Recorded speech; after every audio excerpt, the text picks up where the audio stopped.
Assalamualaikum warahmatullahi wabarakatuh. Pada kesempatan kali ini, kami dari kelompok 3 akan menyajikan video presentasi dengan tema karakteristik parameter nutrien dan ekosistem terumbu karang di wilayah pesisir Selat Makassar. Baiklah, langsung ke pembahasan pertama. Menurut Zhou, wilayah pesisir dipengaruhi oleh berbagai macam kegiatan manusia, baik langsung atau tidak langsung maupun proses alamiah yang terdapat di atas lahan maupun lautan. Umumnya, kegiatan pembangunan secara langsung maupun tidak langsung berdampak merugikan terhadap ekosistem pesisir. Selat Makassar memiliki gugusan pulau-pulau kecil, diantaranya adalah Kepulauan Supermonde yang terletak di sebelah barat Sulawesi Selatan yang masuk wilayah Kota Makassar, Kabupaten Maros dan Kabupaten Pangkep. Selain itu, terdapat pulau-pulau kecil di Kabupaten Baru. Kondisi terumbu karang di kawasan tersebut telah mengalami degradasi akibat antropogenik dan limbah domestik. Hal tersebut diperkuat dengan hasil penelitian Jompah dan Edi Ngeretal bahwa salah satu penyebab kerusakan karang di Kepulauan Supermonde adalah peningkatan jumlah limbah domestik dan industri berupa bahan organik dan sedimentasi.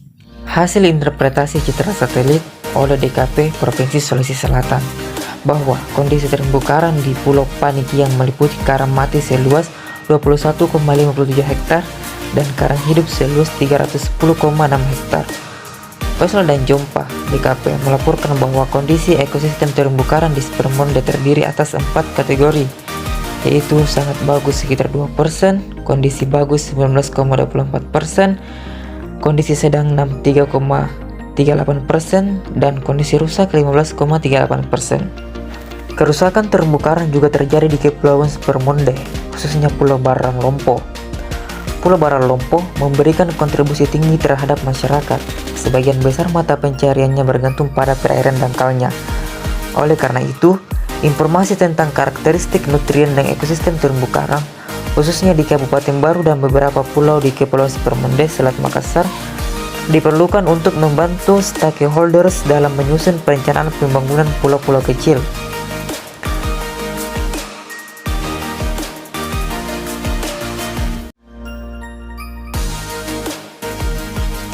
Kondisi ekosistem pada wilayah pantai dan perairan laut sangat dipengaruhi oleh geomorfologi pantai, substrat dasar, dan keberadaan DHS. Pada wilayah bagian utara dengan kondisi geomorfologi yang berbentuk tebing terjal dan banyak teluk-teluk kecil, substrat dasar yang didominasi batuan serta gradien sungai yang terjal atau besar dengan wilayah tangkapan yang kecil serta debit air yang relatif kecil menyebabkan ekosistem mangrove tidak terlalu berkembang pada wilayah ini. 2. Ekosistem mangrove yang mendominasi wilayah ini adalah jenis Avicennia sp dan Rhizopora sp dengan bentuk dan area pertumbuhan yang tidak terlalu besar. Luas area mangrove pada wilayah ini sebesar 165 hektar. Kondisi ekosistem padang lamun di kawasan pesisir Kabupaten Baru termasuk dalam kategori masih baik. Banyak ditemukan pada Pulau Panikiang, Kecamatan Baru, dan Kecamatan Tanete Rilau. 3. Kondisi geomorfologi pantai membentuk karakter pertumbuhan terumbu karang di sepanjang pesisir Kabupaten Baru. Karakter pertumbuhan terumbu karang di Kabupaten Baru membentuk formasi Fringing Reef dan Barrier Reef yang menyebar di hampir sepanjang garis pantai daratan utama dan pulau-pulau di sekitar Kabupaten Baru.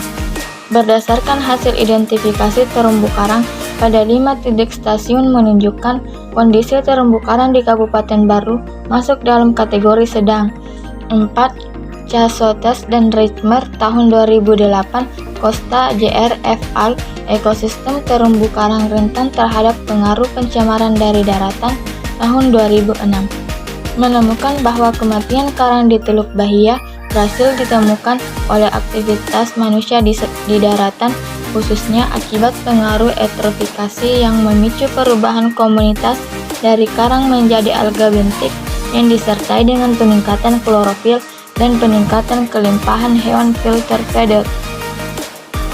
5. Gejala eutrofikasi sebagai salah satu penyebab degradasi terumbu karang di Kepulauan Supermonde telah teridentifikasi sejak beberapa tahun belakangan ini, yang dicirikan oleh tingginya korelasi penutupan makroalga, kerusakan karang, dan tingginya konsentrasi nutrien. Edinger et al. Tahun 2000, Nurlia tahun 2002, Rani et al. Tahun 2014. 6. Lebih lanjut, Rani et al. Tahun 2014 melakukan prediksi tentang dampak eutrofikasi dan sedimentasi pulau-pulau kecil wilayah Spermonde, bahwa pada semua stasiun pulau atau Pulau Laia, Pulau Podingarang Keke, dan Pulau Samalona telah mengarah pada peristiwa pasesif, yaitu suatu kejadian yang mengarah ke pergantian dominasi tutupan dasar terumbu karang dari tutupan karang hidup menjadi tutupan makroalga. Arifin et al. Tahun 2011 melaporkan bahwa kandungan nitrat pada zona dekat pantai dengan zona luar adalah berbeda sangat nyata. Kandungan nitrat, fosfat, dan oksigen terlarut tidak berbeda nyata antara zona dekat pantai dengan zona luar. Keragaman jenis karang. Keragaman jenis karang. 1. Karang Akpora bercabang tumbuh subur pada zona tubir dan rataan terumbu. 2. Karang Acropora palifera yang umum ditemui di tubir dan rataan terumbu. 3. Karang Acropora bentuk meja sebagai salah satu indikator kesehatan terumbu karang. 4. Karang lunak terkena bleaching dari bulan Mei sampai Juni 2010. 5. Karang Acropora yang kokoh. 6. Karang mati pasca bleaching bulan April sampai Mei tahun 2010. Kondisi terumbu karang. Kondisi terumbu karang Pulau Samalona memiliki tingkat keragaman yang cukup tinggi, namun kondisinya masih tergolong sedang, di mana tutupan karang hidup pada kedalaman 3 meter, sekitar 26% yang diwakili oleh karang non-Acropora NA pada kedalaman 10 meter. Kondisi terumbu karang tergolong bagus karena tertutupi juga oleh komponen Na 52%. Tutupan DCA atau karang mati tertutupi algae sebesar 56% yang menunjukkan adanya kematian karang secara serempak. Fisiografi pulau dan topografi terumbu karang. Pulau Barang Lompo terletak di sebelah barat laut dengan jarak kurang lebih 11,9 km dari kota Makassar. Morfologi terumbu karang Pulau Barang Lompo mirip dengan terumbu karang Pulau Barang Cakdi, namun beberapa perbedaan antara lain panjang atau lebar reflat. Ke arah tenggara selatan, reflat semakin lebar antara 200 sampai 500 meter. Lebaran reflat ini cenderung konstan hingga ref bagian barat. Kemiringan lereng terumbu hampir sama pada semua sisi, yakni 25 sampai 60. Demikian halnya dengan kedalaman maksimum terumbu antara 12 sampai 15 meter. Keragaman jenis karang. Hasil analisis keragaman spesies karang keras atau Scleractinia di Pulau Barang Lompo menunjukkan tingkat keragaman spesies yang tinggi dengan nilai indeks H sama dengan 4,457. Hal ini sangat didukung oleh jumlah jenis sebanyak 143 spesies karang tanpa ada yang dominan dalam komunitas tersebut.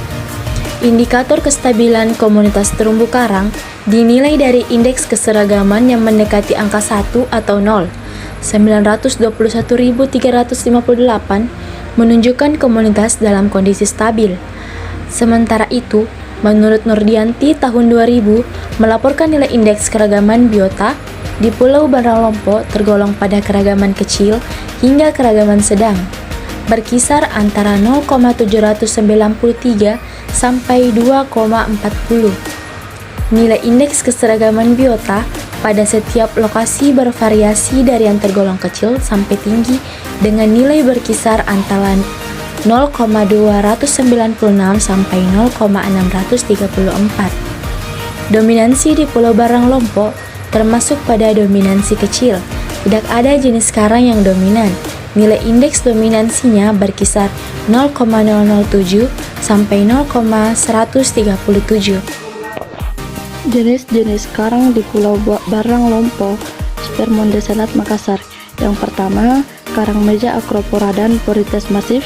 Yang kedua, Acropora smoensis. Yang ketiga, karang Acropora palifera yang dominan. Yang keempat, karang Porites massif dan foliosa, yang kelima karang meja Acroporositerea, yang keenam karang Goniopora, dan yang ketujuh karang Porites dan Acropora.